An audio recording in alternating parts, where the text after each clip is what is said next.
We will take the first question from Jay Anderson with Cage Side Press. Jay, please go ahead. Hey, thanks very much. And Caitlin, welcome back.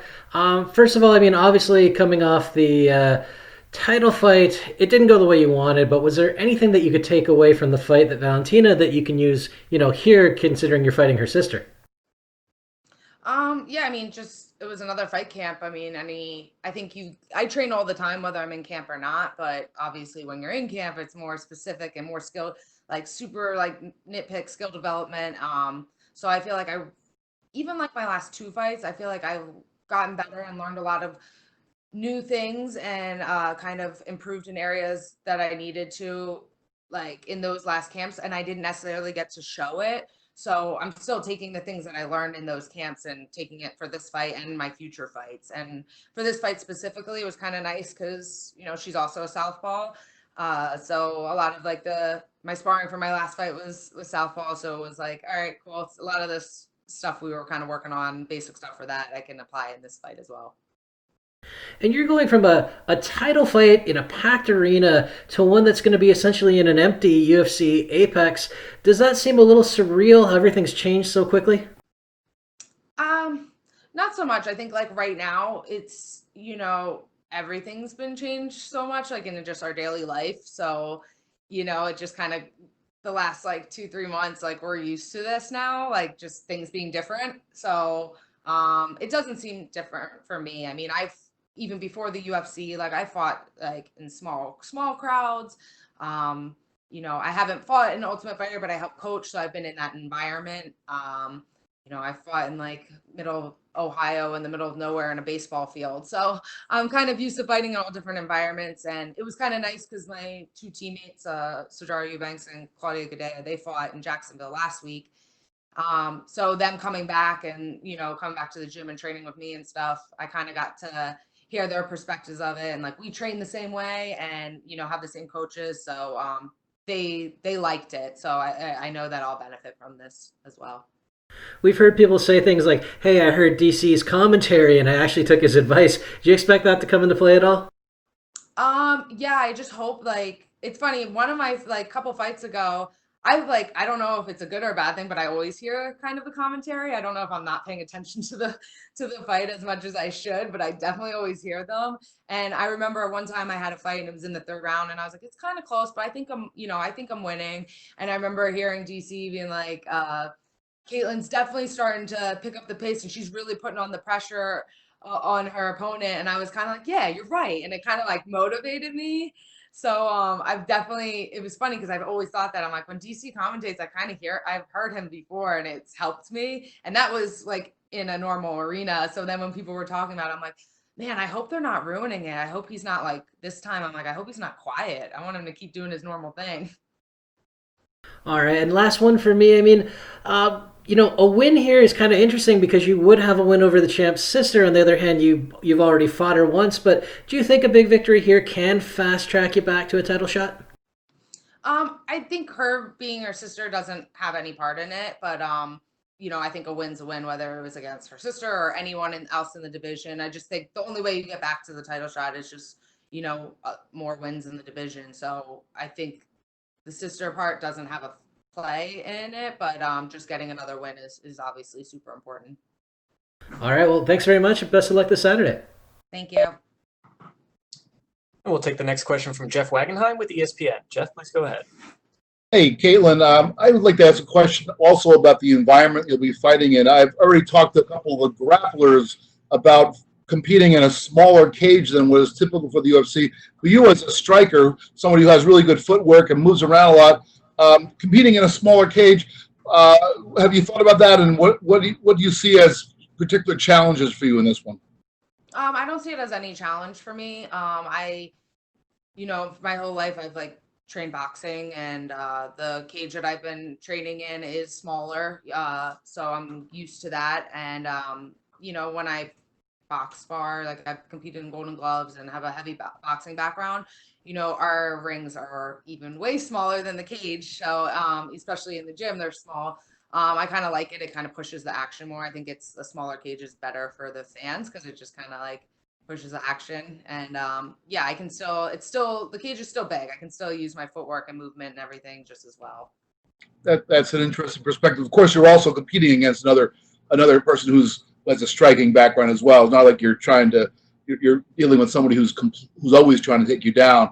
But does that also play into it? You look at it as this is essentially striker versus striker. I know you're both well rounded, but those are strengths for both of you, and your footwork in whether it's a big or small cage is the thing you think can make a difference. Yeah, I think I'm just a better fighter. So whether we fight in a 30-foot octagon or like a 5-foot octagon, I think I'm gonna win regardless. 5-foot octagon, man, that's a really small one. Yeah. Yeah, thanks a lot. Yeah, no problem. And we will take the next question from Andre Kachuturian, sorry, with the New England Sports Network. Armenian. Hey, yeah, Armenian. Hey, Katlyn, how are you? Just one question, couple questions. Previous times when you've lost your fights, you've bounced back with victories. Is there anything that happens to you mentally after a loss where you come out extra focused? I think that I'm always, very focused, whether I'm training for a fight or not. I think when you come off of a loss, that feeling's definitely like fresh in your mind, and you're like, okay, this sucks. Like, I definitely don't want to feel that again. The best way to get over a loss is to get a win, and it feels really good. So I guess, having the loss fresh in your mind is a little bit extra motivating going in. But yeah, this is kind of nice because, this is my first fight in a while where I don't have the pressure of the title fight. So that hasn't happened in, last maybe year and a half, 2 years for me. So that's kind of refreshing now. And we've seen all the support you've gotten on social media from the Armenian community. Have you made any connections with other Armenian fighters in the MMA world, like Edmund Shalbazian or any others? Yeah, actually, I met Edmund in November. We were both on the MSG card, so it was kind of cool to meet him. Like, we kind of were social media friends through that, and through the Armenian community and stuff. But it was kind of cool that we were both on the same card, and being such a big event, like both of us at weigh-ins having the flag was pretty cool. But yeah, only thing is he's on West Coast, I'm on East Coast, so we're kind of far away. But yeah, if I was ever in California and stuff, I definitely try to link up with him to train. Cool, thank you, and good luck. Thank you. And we'll take the next question from Damon Martin. Damon, please go ahead.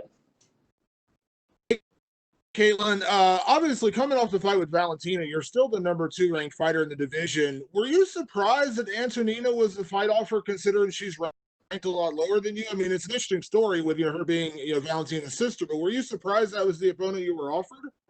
Not really. I mean, she was supposed to fight Cynthia Calvillo, and I was a replacement. Originally it was supposed to be last minute when the fight was supposed to be, a couple weeks ago. So, I mean, I'd been asking for fights, so I was just happy that I got the call. I mean, my title fight wasn't even 3 months ago, so I was just eager to get back in there, and I was just happy for the opportunity to get another opponent. I kind of feel like for the flyweight division, a lot of the fighters have already fought each other, so it's just kind of it's still a new division. It hasn't really been around that long, so until the rotation of fighters go in, I think it takes a couple years for the rankings to really make sense. So, just because she's ranked number 12 doesn't mean she's ranked number 12. She's kind of just new to the division, and she's working her way up. So I didn't really I didn't even know what she was ranked or anything. I was just excited for the opportunity to fight, especially with everything that's going on. So many people are out of work, and I'm like, bam, I'm able to work and get paid and do what I love. So I was just thankful for the opportunity. We've seen a lot of fighters come off title fights, and some are more fired up and they come out and end up building a great winning streak. But we've also seen the other side where it's like that letdown when you don't get the title, and they almost fall apart, but they just don't quite see themselves for a couple fights after that. How important was it, coming out of that one to get right back in there and kind of regain that motivation, regain that momentum, going out of the title fight and then kind of restarting your climb back to the title? I never really, even after the loss, I never lost motivation. I mean, if I felt like I'm the type of person, I'm pretty good at reading how I feel and stuff. And if I sensed even just a little bit of lack of motivation, I would either not fight or, I would take time off until I rebuild that. I would never go into a fight unless I was 200% motivated and confident. So, that losing that wasn't really an issue for me. If I'm pretty honest with myself, and if I felt any type of, negative energy or anything with that, and I definitely wouldn't have taken a fight.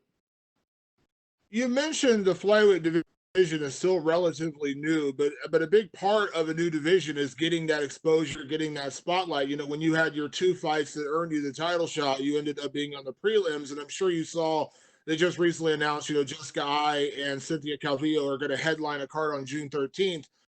There's been a lot of blowback. A lot of people saying, "Oh, this is a terrible main event. This is a bad fight. Why are we seeing this as the headliner?"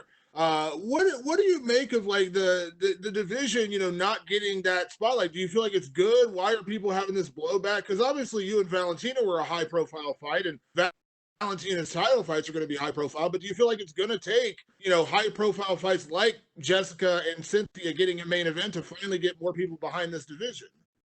Yeah, I mean, I think them, I don't know if other people aren't excited about that as a main event, but when I saw it, I was like, oh, this is awesome. Like, I hope it's a really good fight because that's really good for the division. I think if UFC promotes some of the other fights in the division besides just the title fight, I think it just helps build the division and builds interest in the other fighters besides Valentina. Like there's other divisions where there's kind of like these little super fights and fights that are like matchups that are really exciting to see. And it might be like a number 10 and a number 9 ranked person, but everyone's excited to see it and it kind of builds it up and that helps grow the division and stuff. So the division isn't just based off of the title fights. So, with that fight, I'm excited to see that fight. So, I'm probably biased because I'm in the division, but hopefully they put on a good performance and just bring more attention to the division because there are a lot of good fighters and good matchups to be made in the division. It just kind of maybe needs more exposure. And last question to that point, do you feel like it is just a timing thing? Because we saw it with the men's flyweight division for the longest time when Demetrius was on top. He was obviously great at what he did, but it seemed like, the interest kind of waned outside of him because there just weren't as many high profile fights. Do you feel like that's necessary? We need more high profile fights. Like there's a storyline with you and Valentina's sister. It's an interesting story. Obviously Jessica and Cynthia headlining a card. Like, do you feel like we need more of that to bring the eyeballs to the women's flyweight division?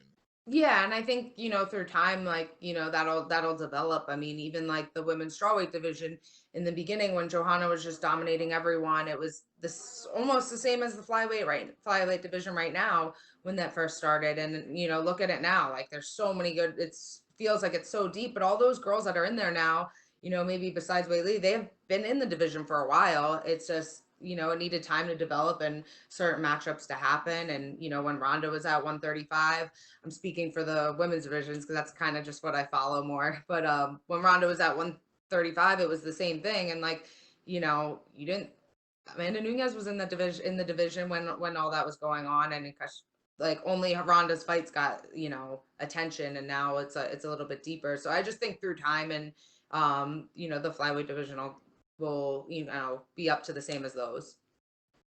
Thanks, Katlyn. Yep.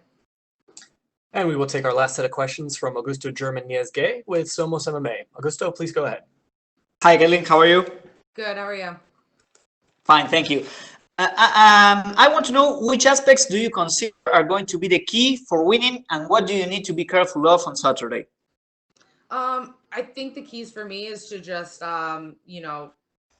take a little bit of risk and not play it too safe and just fight how I fight in sparring. If I fight how I fight, like I had my last sparring session Saturday and I just felt like super on point, really, really good, really aggressive. And if I just fight the way I've been sparring the last couple of weeks, then I'm definitely going to get the victory. And how much did you have to change in your strategy for this fight? Do you think that you might be in a disadvantage, taking into account that you have already fought against Valentina and they train together? No, I don't think I'm at a disadvantage. They're totally different fighters. I train with people that have fought Valentina. Like, people in the MMA community, it's really small. You train with people that you fight, all different things. I don't think that matters. It doesn't, just because you train with someone doesn't mean you have the same, you magically get the same abilities that they have. And the last one for me, how did you manage to prepare for a fight in the middle of a pandemic? How did that affect you? Yeah, it's pretty crazy. I mean, I live in Long Island, New York, which is, hit pretty heavily with the pandemic. I mean, nothing looks like it's even being close to the talks of things opening isn't even really an option right now for us in New York. So yeah, it was kind of crazy when I originally took the fight. They're like, "Do you want to fight in like 17 days?" I'm like, "Okay, I haven't even really been out of my house, but I have a heavy bag. I have an Airdyne bike. Like, let's do this. I'm down. We'll figure it out." And luckily, the fight's getting pushed back kind of gave me a little bit more time. And it's pretty crazy. I mean, I've had a really good training camp for this. It was kind of nice because for me, I drive all over. I drive from Long Island to South Jersey to Manhattan for training. And the only positive about this is there was no traffic, so that was very nice. But yeah, I had really good training. Unfortunately, I can't even like really post pictures or not that that's important, but I can't talk about like where I train just because it's so strict in New York. We're pretty much Sure. I feel like I'm like a drug dealer trying to train for a fight. So but yeah, I got good training. That's all I can say. Okay, thank you very much, Katlyn, and best of luck on Saturday. Awesome. Thank you. Thank you, Caitlin. That's all the time we had for you. You are good to go. Okay, thank you.